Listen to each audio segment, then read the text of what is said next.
Salutacions, saludos, benvinguts, bienvenidos al Sapiens. Les habla un día más su amigo Ferran Prat.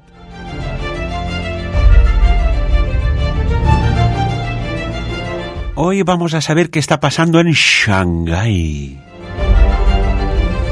El confinamiento más grande de la historia, quizás.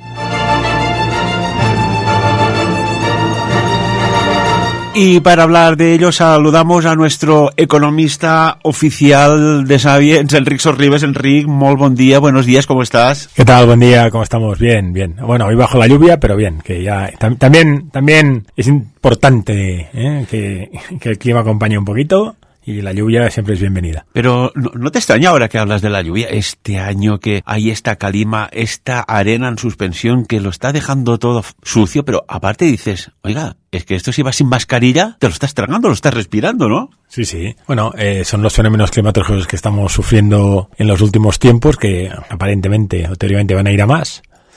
Y bueno, y nos tenemos que ir habituando a ellos. Si nos damos cuenta, cada vez los periodos intermedios son menos. Y pasamos ya, casi que vamos de extremo a extremo.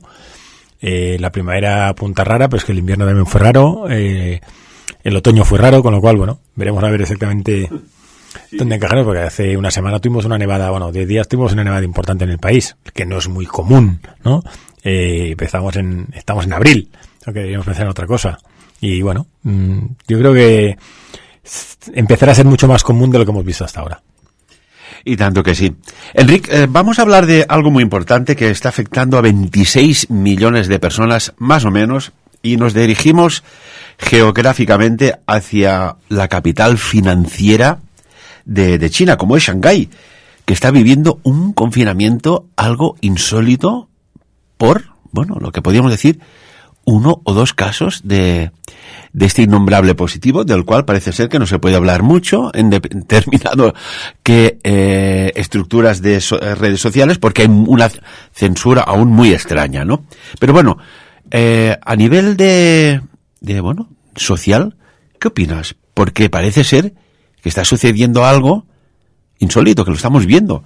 La gente se está lanzando por las ventanas de los edificios. Bueno, primero de todo, este fenómeno no es nuevo en China. China, al inicio de la pandemia, empezó a confinar y no tuvo ningún remilgo en confinar, y le da igual 10 que 20 que 50 millones de personas. Eso ya para empezar. Es un modelo cultural muy distinto al que tenemos en Europa, ¿no? En Europa se nos confinó y tuvimos nuestros problemas, y fue un confinamiento en comparación al de China absolutamente light. Los países, China concretamente tiene un funcionamiento de obediencia máxima al sistema. Entonces, Shanghái es un poco excepcional por la apertura que tiene económica y el contacto que tiene internacional con Oriente, ¿no? Entonces, Shanghái es un modelo un poco distinto. Yo que he tenido la suerte de viajar un poquito por China. Shanghái es Manhattan, ¿no? O Nueva York, ¿no? Por decirlo así.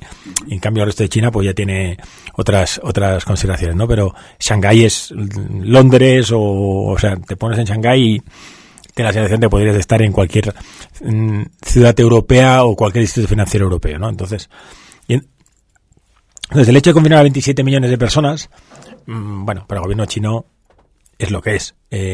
Pensamos que estamos hablando de un país que tiene más de 1.000 millones de habitantes. Entonces estamos hablando de confinar un 3% de la población. Bueno, no es nada del otro mundo, ¿eh? Es decir, si nos ponemos serios, o si confinas Madrid, ¿no? Respecto a la población española, estamos hablando que casi estás confinando un 15% de la población. Entonces, un 8% de la población. Entonces tampoco es ninguna barbaridad, ¿no? Entonces, es por poner las cosas también un poquito en contexto. Lo que pasa es que es un confinamiento brutal, que es más o menos lo que se vivió en Cataluña, en la zona de Igualada al inicio, ¿no? Que se bloqueó todo, pero en China es un funcionamiento normal. Y lo hicieron en Wuhan porque lo que quieren es evitar la expansión, todo, y que esta vez parece que el modelo aplicado en origen, ¿no? no funciona porque la variante que les está afectando es la Omicron, y la Omicron es mucho más contagiosa, y si no me equivoco, ahora ya están afectadas, creo que eran 8 de las 11 provincias del país, con lo cual a la hora de confinar igual vas a confinar bastante más, ¿eh? Pero tengamos en cuenta lo que he dicho, son muchos millones de habitantes, pero en un contexto muy grande de población. Entonces, cuando yo me acuerdo en China hacías algún comentario, ¿no? Y decían, pero aquí solo viven 7,5 millones. Y decía, hombre, pues aquí esto es Cataluña, ¿no? O sea, y era casi despectivo el comentario de 7 millones de personas. Vemos que casi se repite la historia, ¿no? Hace 2 años, cuando mirábamos hacia allá lo que estaba sucediendo en China, parecía que, bueno, iba a ser algo puntual, local, y que no trascendería ninguna frontera a nivel internacional. Y fue como un auténtico relámpago la transmisión, ¿no? Que lo comentábamos, ¿te acuerdas, Enrique? Oiga, algo va a pasar en el paralelo 40. Y pasó. Hace un momento mirábamos a ver si coincidía otra vez con el paralelo 40 y no. Shanghái está, bueno, la capital, a lo mejor la provincia nos abarca un poco más, ¿no? Pero está sobre el paralelo 31. Bueno. Y vamos a plantear un escenario. Primero, a nivel social, ¿no? Imaginémonos que hay un confinamiento de estas características tan severo, que ya lo hemos vivido de alguna manera, pero no tan al extremo, y que tengas pocas horas para organizarte a nivel, por ejemplo, de economía. ¿Qué hacer? ¿Ir a los cajeros? ¿Sacar dinero metálico? ¿Qué hacer? A ver, tenemos que plantear en qué modelo de sociedad estamos. Es lo que decía, en Europa un confinamiento de este estilo sería prácticamente imposible. Hablo de confinamiento radical, es decir, que digamos que el ejército colapsa la ciudad, ¿no? Controla la ciudad y no te puedes mover, y luego tienes incluso problemas de abastecimiento, que es lo que está pasando en Shanghái. Este es un modelo que yo creo, y se demostró en el momento álgido de la pandemia, que no tuvo ese modelo en Europa, ¿no? Porque no tiene sentido, incluso ni en Estados Unidos. Entonces, en cuanto a China, bueno, la adaptación de los habitantes de China es, por utilizar una palabra así, son dóciles, porque en el momento en que tengas alguna voz disonante, lo más fácil es que le corten la cabeza. Entonces, es complicado que haya movimientos disidentes, y lo hemos visto en Tíbet, cuando anexionaron Tíbet, se ha visto en Hong Kong, ¿no? Los movimientos cómo funcionan, y luego como el sistema eso lo tapa. Entonces, bueno, ese es un punto a tener en cuenta. China, yo creo que está sufriendo lo que en las oleadas anteriores sufrió, digamos, el resto del mundo. Una pandemia no la puedes controlar cerrando fronteras. Bueno, eso sería lo ideal, ¿no? Porque cuando hemos, digamos, parado el mundo, ¿no? El virus ha continuado funcionando igual, porque hasta que no haya una inmunidad global, el virus continúa funcionando, y eso lo hemos visto con otro tipo de virus, como puede ser la gripe y luego hay bacterias y demás que pasa lo mismo, ¿no? Entonces es intentar matar moscas a cañonazos. Eso no vas a conseguir, o poner lo que se dice, ¿no? Poner verjas en el campo. Oiga, no lo vamos a arreglar por aquí. Entonces es más fácil buscar un modelo de inmunidad vía vacunas, vía contagio, que sea más o menos asumible sanitariamente, y ya está. Lo que pasa que, claro, cuando vendes en el mundo el mensaje de contagio cero, estamos sanos, somos el ideal, bueno, entonces claro, como el contagio afecta al discurso oficial, de ahí todo el problema, ¿no? Y por ejemplo, a nivel de alimentos, ¿no? Tú estás en tu casa y has hecho algo de acopio, ¿eh? Vamos a poner un ejemplo, algo de acopio. Dices, bueno, oye, vamos a comprar algo rápido para tener. Y resulta que aquello que tú calculabas, como en la invasión de Ucrania, que habían voces que decían, no, esto en 5 o 7 días Rusia ha ocupado Ucrania, Kiev cae, el Zelensky huye y el país ya está en manos de Rusia. Y no ha sido así, de momento. Aquí puede suceder lo mismo. Dices, no, bueno, esto será 5 o 7 días, ya tenemos alimentos, tenemos agua suficiente. Oiga, esto se está alargando más de la cuenta, y ves que la despensa va bajando, que hay niños, que hay familias mayor, que necesitas medicamentos. Esto, Enrique, puede suponer un problema. Y la cantidad de suicidios que hay, que ahora los vemos. Antes decías, no, si esto ya sucedía, pero bueno, ahora los vemos grabados. Puede ser la deriva de un estado de desesperación, que dices, es que ya no puedo más. Como decía aquella canción, ¿no? Ya no puedo más. Bueno, aquí hay dos cuestiones. Por un lado, en cuanto al desabastecimiento, no sé cuál es el sistema de abastecimiento que puede tener China, pero se ha visto en el mundo occidental, es decir, en la Europa continental que nosotros conocemos, que desabastecimiento no hay. Pueden haber colas, me acuerdo en inicio cuando la levadura, porque todo el mundo se puso a hacer pan, luego también el acopio de papel higiénico como si fuera... pero luego, si no, estuvimos 3 meses así y si nos dimos cuenta poco a poco todo volvió a la normalidad, ibas al súper, había de todo, lo que sí sufrimos únicamente de precios que no han vuelto a bajar por el estrés de la demanda y la oferta y ya está, eso por un lado. En cuanto al tema emocional, la pandemia lo que ha provocado ha sido un efecto importante a nivel de salud mental de la población en general. Mi sensación es que estamos todos mucho más tensos, mucho más agresivos. Esa sensación de que todo te molesta, de que tienes más presión, porque al menos hablas con la gente y todos tenemos más presión por arriba, por los lados, de todas partes, ¿no? Y eso al final lo que hace es... Ahora que dices esto, Enrique, y tienes toda la razón, hay personas que hablas con ellas y te miran como si hicieran, no sé, una radiografía. Oiga, ¿por qué me miras así? Sí. O has visto algo que yo no sé ver. Bueno, pero yo creo que es porque anímicamente y emocionalmente estamos tocados. Y entonces, claro, cuando ahora te plantean, imaginemos, ¿no? Nosotros, en nuestro día a día, que ahora nos volvieran a decir, y te van a confinar 3 meses.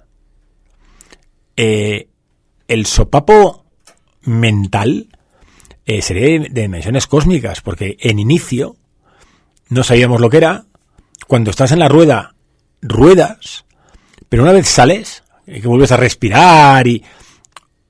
No es lo mismo que cuando vuelves a entrar, ¿no? Yo creo que es lo que muchas veces explicaban algunos expresidiarios, ¿no? Que no es lo mismo la primera vez que entras con miedo y luego... Pero claro, volver a entrar, los hay que ya decían, no, es que yo antes o que me maten o me defiendo hasta... Porque no quiero volver, ¿no? Porque ya sabes lo que hay. Y una vez has recuperado una cierta libertad, volver a enclaustrarte, a enjaularte, no es tan evidente.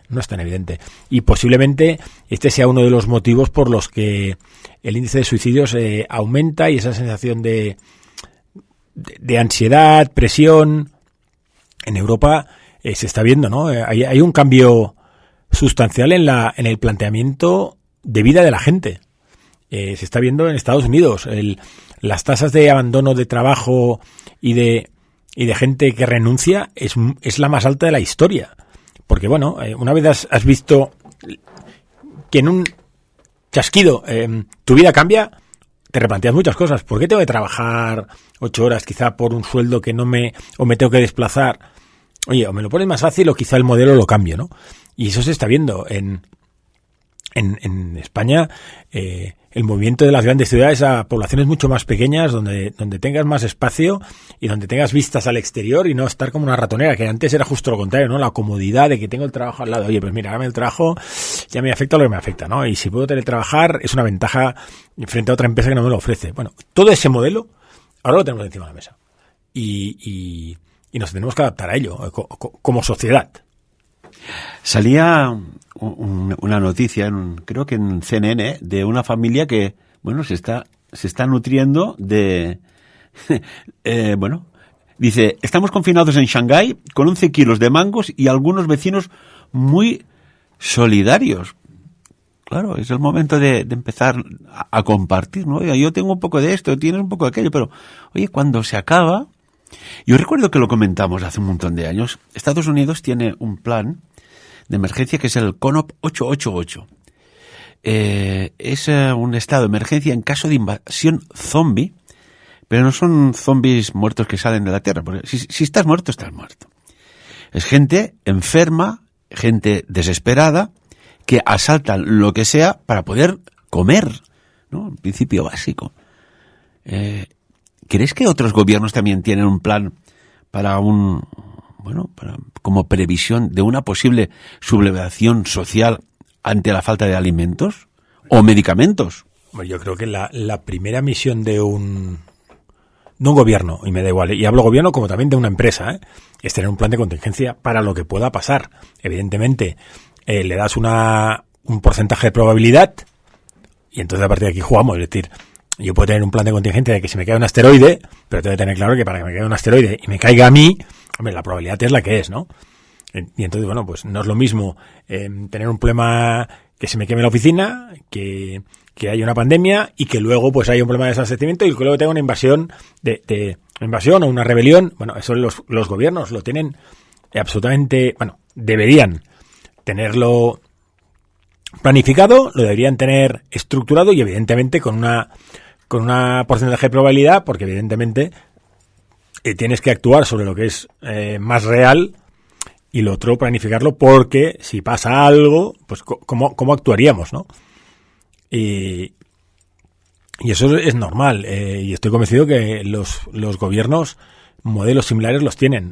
Por ejemplo, estoy convencido que Israel lo tiene, estoy convencido, porque ya sabemos cómo funcionan. Estados Unidos lo tiene, pero es que estoy convencido que también lo tienen otros países de menor tamaño, ¿no? Como podría ser Inglaterra, o podría ser Francia, o podría ser Australia, que me da igual, ¿eh? Pero estoy convencido. Y Enrique, ¿y a nivel de economía qué puede suponer un confinamiento de estas características? Porque claro, se para toda la producción, todo.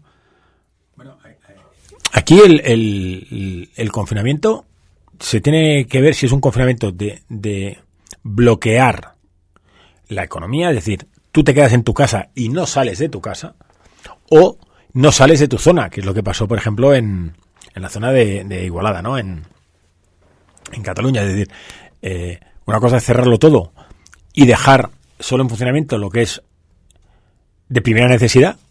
Evidentemente, pues la fábrica de chips, pues quizás no es primera necesidad, pero la fábrica de las galletas o la fábrica de la leche, pues de embotellar leche, pues supongo que sí.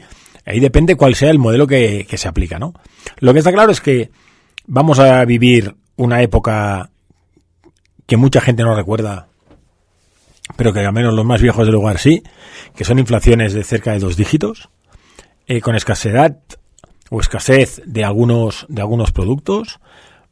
Evidentemente, por desgracia, en cualquier sociedad vamos a ver cómo funciona la especulación y va a haber gente que se va a enriquecer, y se vio, y ahora están empezando a salir casos de lo que pasó con las mascarillas al inicio, ¿no?, de la pandemia, con comisiones desorbitadas y prácticamente sin hacer nada, que alguien pues sacaba tajada. Eso lo vamos a ver. Los shocks, ¿no?, los estrés de oferta y demanda los vamos a sufrir, incrementos de precios, y los incrementos de precios en el momento en que se trasladen a nivel salarial van a suponer una espiral inflacionista importante.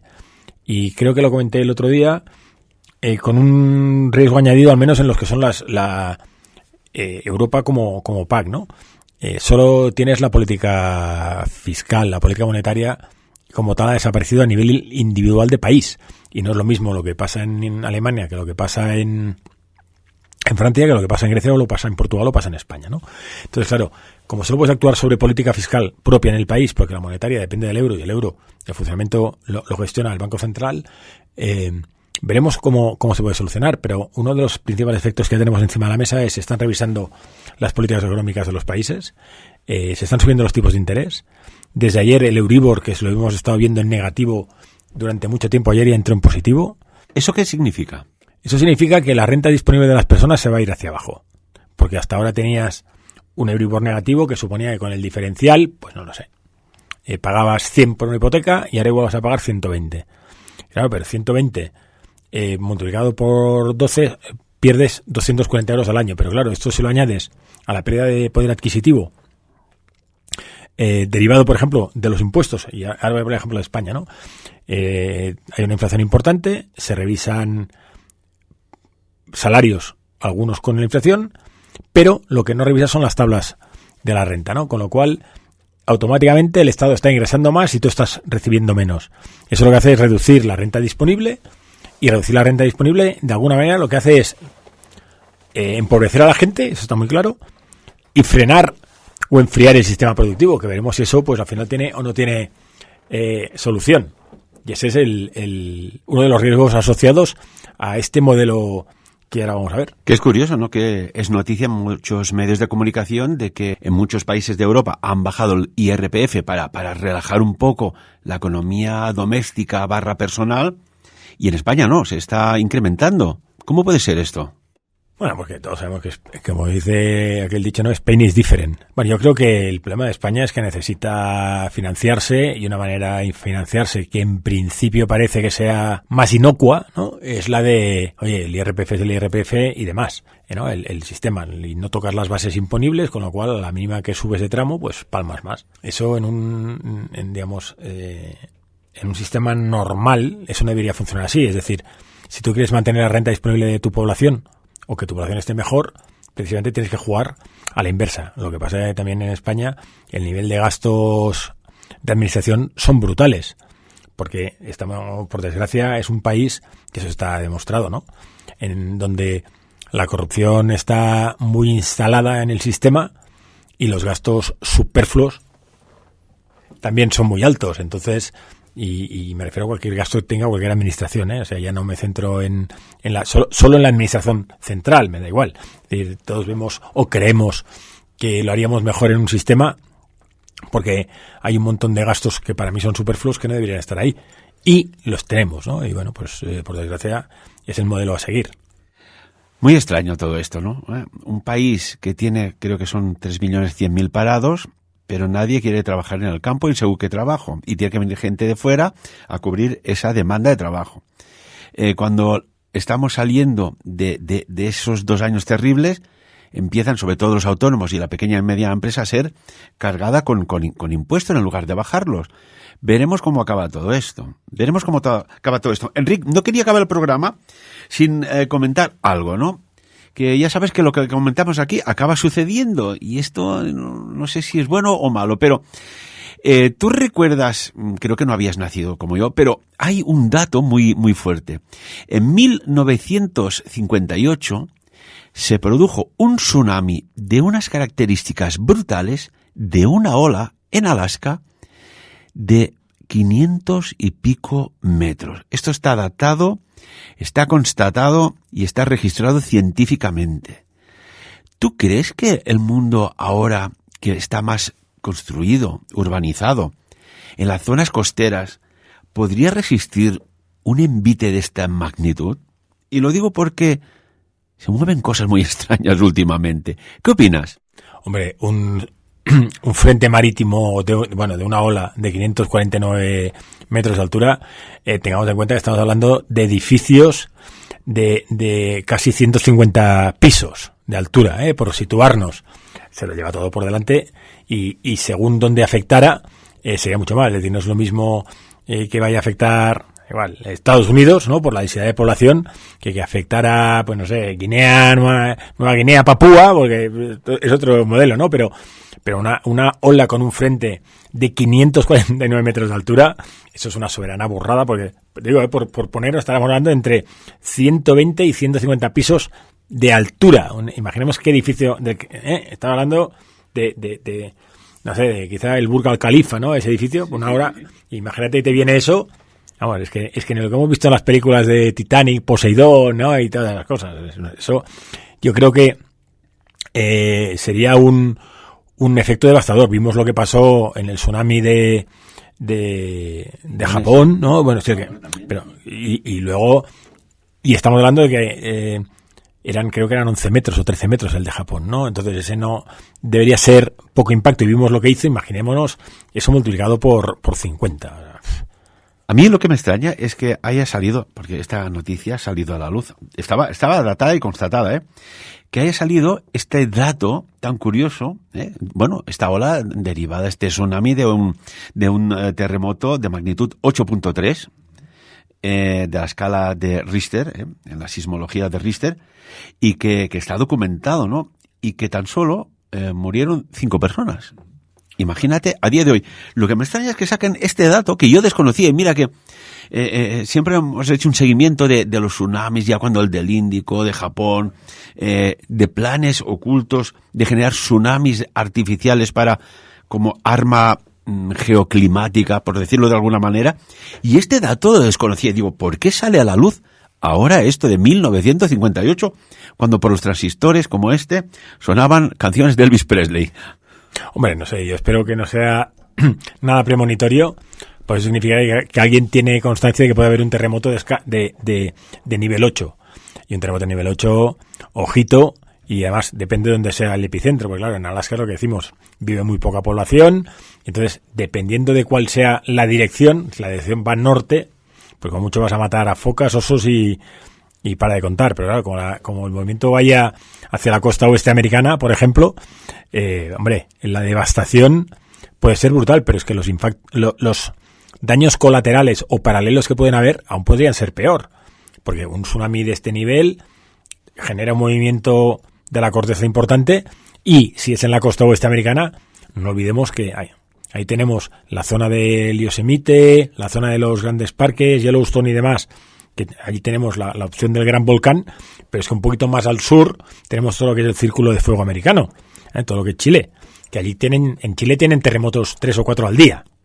Son, para situarnos, son de escala más pequeñita, pero claro, un movimiento sísmico de este nivel que pudiera afectar alguna de las fallas San Andrés, ojito, que entonces sería terrible. Yo no sé, pero me da que pensar.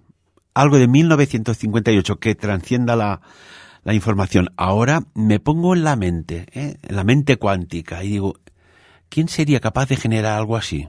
Alguien que está viendo como un conflicto no le está saliendo como que querría que le saliera.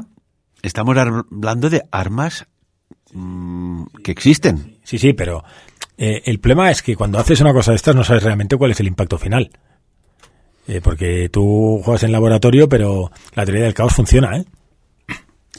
Esa teoría del caos que hablamos, que al principio no la conocía nadie, y ahora, caray, hasta podríamos hacer un canal de teoría del caos con Enric Sorribas and Company. Enric, como siempre, muchísimas gracias por estar con nosotros aquí en este nuevo programa, nuevo horario aquí en Sapiens. Muchísimas gracias. A vosotros, muchísimas gracias. Y amigos y amigas, como siempre, por encima de todo lo que analizamos aquí, que no es poco, que cada uno saque sus propias conclusiones.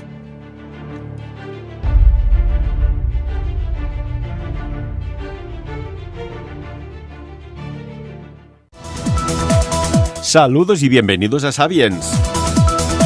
Os animo que os suscribáis al canal, que nos deis un like y nos ayudéis a seguir informándoos a través de un donativo. Muchísimas gracias de corazón y bendiciones.